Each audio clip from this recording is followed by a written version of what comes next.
Demain, ça n'a pas échappé aux amoureux, c'est le 14 février, la Saint-Valentin, l'occasion pour beaucoup d'offrir des fleurs, mais pas n'importe lesquelles.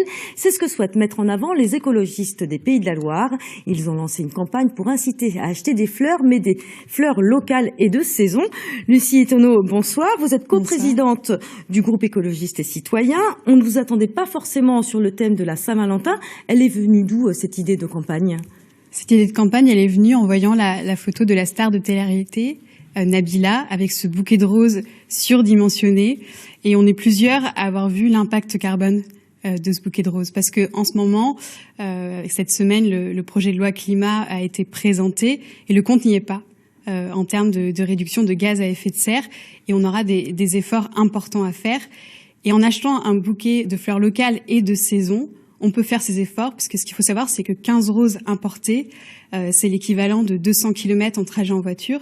Et avec un bouquet de fleurs locales et de saison, on peut réduire cet impact carbone de 30 à 60 fois. Mais alors c'est aussi parti de ce constat. 9 millions d'euros de végétaux ont été détruits entre le début du mois de mars 2020 et la fin du mois d'avril, lors du premier confinement en Pays de la Loire.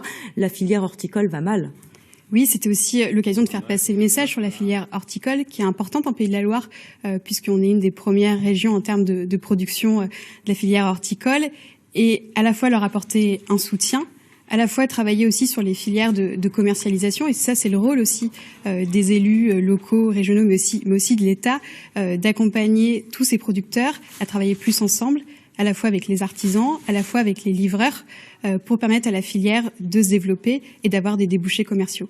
Alors on va revenir sur cette campagne décalée, parce que vous mettez en scène des personnalités comme la reine d'Angleterre ou encore le pêcheur de Saint-Malo torse nu qui avait fait le buzz après un reportage. Pourquoi ce choix de personnalité complètement différent ? C'était important de trouver des ambassadeurs et ambassadrices qui parlent à toutes les générations. Je pense que l'élégance de la reine Elisabeth parle à beaucoup de femmes et d'hommes, mais également Bernie Sanders, avec ses moufles qui sont fabriqués localement dans son état du Vermont, envoyait ce message sur l'importance aussi de soutenir la production locale.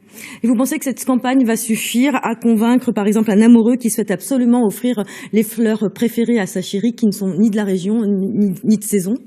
Mais oui, les fleurs ont un pouvoir, les plantes ont un pouvoir, celle de dire merci, celle de dire je t'aime, celle de soutenir. Nous, ce qu'on dit, c'est qu'elles peuvent avoir encore un pouvoir plus fort, puisque derrière, elles peuvent soutenir une filière, des emplois. En Pays de la Loire, c'est plus de 4000 emplois, et aussi soutenir la biodiversité et les terres agricoles. Merci beaucoup, Lucie Etonneau. Je rappelle que les écologistes de notre région ont donc lancé une campagne pour vous inciter demain, à l'occasion de la Saint-Valentin, à acheter des fleurs locales et de saison.